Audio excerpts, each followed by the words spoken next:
पहाड़ों की गोद में बसा एक छोटा सा गांव रामनगर, जहाँ सूरज की पहली किरणें देवदार के पेड़ों से छनकर आती थी और शाम की लालिमा दूर दूर तक फैली वादियों को अपने आगोश में ले लेती थी। इस शांत और साधारण गांव में अर्जुन नाम का एक युवा रहता था, जिसकी आंखों में एक असाधारण चमक थी, सपनों की चमक। जहाँ गांव के हर लड़के का सपना अच्छी फसल उगाने या सरकारी नौकरी पाने तक सीमित था, वहीं अर्जुन के दिल में कलाकार बनने का जुनून था। अर्जुन का परिवार खेती बाड़ी पर निर्भर था। पिता रघुवीर एक मेहनती किसान थे, जिनकी कमर गांव के रिवाजों और खेतों की मिट्टी से झुकी हुई थी। उनका मानना था कि जीवन की सच्चाई मिट्टी में है, कला में नहीं बेटा। वे अक्सर कहते थे, कला से पेट नहीं भरता, यह सब अमीरों के शौक हैं। माँ सावित्री शांत और ममता में थी, लेकिन उनकी आंखों में भी गांव की गरीबी और परंपरा का बोझ साफ झलकता था। हमारे नसीब में यही है बेटा, वे अर्जुन को समझाती। बड़े सपने देखने से सिर्फ तकलीफें होती है और उम्मीदें टूटती है। इन बातों के बावजूद अर्जुन की आत्मा में बसी कला की प्यास कभी बुझ नहीं पाई। दिन भर खेतों में हल चलाते हुए उसकी नज़रें दूर पहाड़ों की चोटियों पर टिकी रहती थी, जहाँ बादलों की आकृतियाँ उसे नई प्रेरणा देती थी। रात होते ही जब पूरा गांव गहरी नींद में सो जाता, अर्जुन अपनी टूटी हुई लालटेन की मंद रोशनी में अपनी फटी हुई डायरी और एक घिसी हुई पेंसिल के साथ बैठ जाता। उसकी हर पेंसिल की लकीर में गांव की सादगी, खेत खलियान की महक, बूढ़े बरगद की कहानियां और बच्चों की हंसी छिपी होती थी। वह पत्तों के गिरने से लेकर सूरज के ढलने तक हर छोटे बड़े पल को अपनी कला में कैद करने की कोशिश करता। गांव के लोग उसे संकी और बेकार के ख्याली पुलाव पकाने वाला कहते, पर अर्जुन इन बातों पर ध्यान नहीं देता था। उसके लिए कला सिर्फ एक शौक नहीं, बल्कि उसकी आत्मा की आवाज़ थी। एक सर्द दोपहर जब रामनगर के बाजार में धुंध छाई हुई थी, अर्जुन की मुलाकात गांव के बाहरी छोर पर बनी एक पुरानी रहस्यमय हवेली में रहने वाले श्री वर्मा से हुई। श्री वर्मा एक वयोवृद्ध चित्रकार, जिनकी जिंदगी के काले सफ़ेद कैनवास पर कला के अनगिनत रंग बिखरे थे, अब दुनिया की नज़रों से दूर अपनी कला में लीन रहते थे। अर्जुन को अक्सर उनकी हवेली के पास से गुजरते हुए उनके कैनवास पर उभरती आकृतियों को देखने का मन करता था। उस दिन हिम्मत करके वह हवेली में चला गया। श्री वर्मा ने अर्जुन को अपने बगीचे में बैठे एक बूढ़े पेड़ का स्केच बनाते देखा। उन्होंने अर्जुन के हाथ से डायरी ली और एक पल को स्थिर हो गए। उसकी आंखों में वही चिंगारी दिखी जो सदियों पहले उनकी अपनी आंखों में हुआ करती थी। तुम्हारे हाथों में जादू है बेटा, श्री वर्मा की गंभीर आवाज़ गूंजी। पर इस जादू को निखारने के लिए तुम्हें शहर जाना होगा।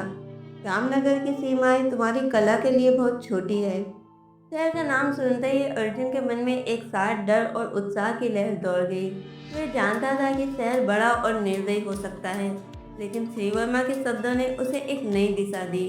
उसके पास शहर जाने के लिए पैसे नहीं थे और परिवार का विरोध तय था।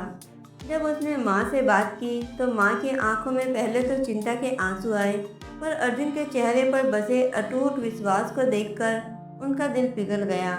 जा बेटा, उन्होंने धीमी आवाज़ में कहा, पर अपना ध्यान रखना और हार मत मानना। पिता ने तो साफ मना कर दिया, हमारे यहाँ से कोई शहर जाकर कलाकार नहीं बना। यह सब बेकार की बातें हैं। आधी रात को जब रामनगर के लोग गहरी नींद में सो रहे थे, अर्जुन ने अपनी सबसे प्यारी दोस्त, अपनी पुरानी डायरी जिसमें उसके सारे सपने कैद थे, उस डायरी को लिया। साथ में माँ ने चुपके से कुछ सूखे मेवे और एक छोटी पोटली में बंधे सिक्के दिए थे। भारी दिल और आंखों में अनगिनत सपने लिए वह बिना किसी को बताए अंधेरे में शहर की ओर निकल पड़ा। शहर का रास्ता लंबा और पथरीला था। कभी वह मीलों पैदल चलता, कभी भूखा रहता, तो कभी बस स्टैंड के ठंडे फर्श पर रात गुजारता। शहर की भीड़ और उसकी चकाचौंध ने अर्जुन को हैरान कर दिया। ऊंची ऊंची इमारतें, तेज भागती गाड़ियाँ और लोगों के चेहरे पर सी बेफिक्री देख वह पहले तो सहम गया। गांव का भोला भाला लड़का अब एक अनजान शहर में अपनी पहचान बनाने निकला था। उसने बहुत सारी गैलरियों में अपने स्केच दिखाए, पर हर जगह उसे ठुकरा दिया गया। तुम्हारी कला में दम नहीं, एक गैलरी मालिक ने मजाक उड़ाते हुए कहा। यह सब गांव की चीजें हैं, शहर के लोग इसे नहीं समझते। तुम्हारी लाइनों में अभी वो गहराई नहीं है, दूसरे ने ताना मारा। हर बार जब किसी ने मना किया तो उसे वो बातें तीर की तरह चुभती, पर उसने अपनी हिम्मत नहीं हारी। पेट भरने के लिए उसने छोटे मोटे काम करना शुरू किए। सुबह की पहली किरण के साथ वह चाय की दुकान पर बर्तन धोता, फिर दिन भर मजदूरी करता, जहाँ धूल और पसीने में लथपथ होकर उसकी कला के सपने कहीं दब से जाते। रात की थकावट इतनी होती कि शरीर बिस्तर पर गिरते ही नींद की गहरी खाई में उतर जाता, लेकिन फिर भी रोज सोने से पहले वह अपनी पुरानी डायरी खोलता। उसकी कला में अब शहर का दर्द, लोगों की तेज दौड़ती जिंदगी और उनकी अनकही कहानियां भी जुड़ने लगी। वह अपनी कला को अपनी निराशाओं और आशाओं का एक मिला जुला रूप देने लगा था।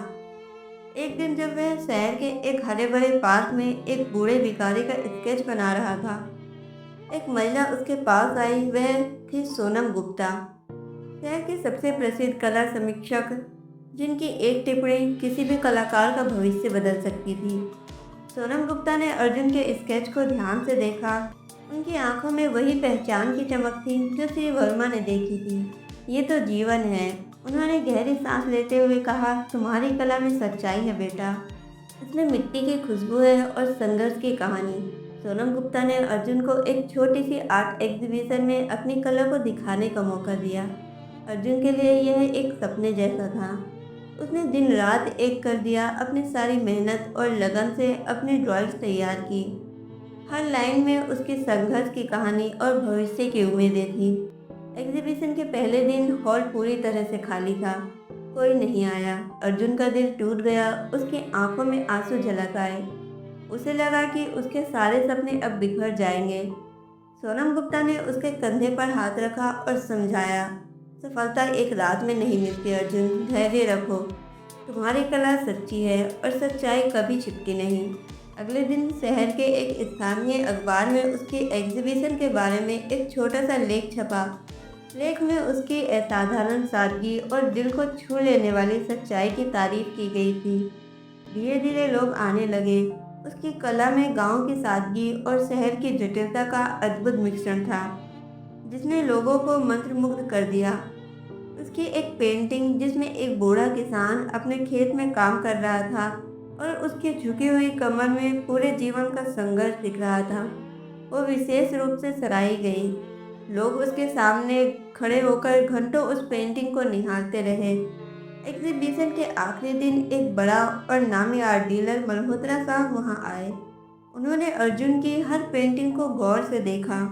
उनकी गंभीरता को देखकर अर्जुन का दिल जोरों से धड़क रहा था। आखिर में मल्होत्रा साहब ने अर्जुन की सारी पेंटिंग खरीदने की पेशकश की। अर्जुन का विश्वास नहीं हो रहा था। उसकी आंखों में खुशी के आंसू झलक आए। यह उसकी कड़ी मेहनत, अटूट विश्वास और संघर्ष की जीत थी। उसने तुरंत अपने माता पिता को फ़ोन किया। पिता की आवाज़ में अविश्वास और फिर गर्व झलक रहा था, और माँ की आवाज़ में राहत और खुशी का एक अद्भुत मिश्रण था। रामनगर का वह छोटा सा लड़का, जिसे गांव वाले कभी संकी कहते थे, अब एक जाना माना कलाकार बन चुका था। उसकी कहानी सिर्फ उसकी नहीं थी, बल्कि हर उस व्यक्ति की थी जो अपने सपनों के लिए लड़ने की हिम्मत रखता है, चाहे रास्ता कितना भी मुश्किल क्यों ना हो।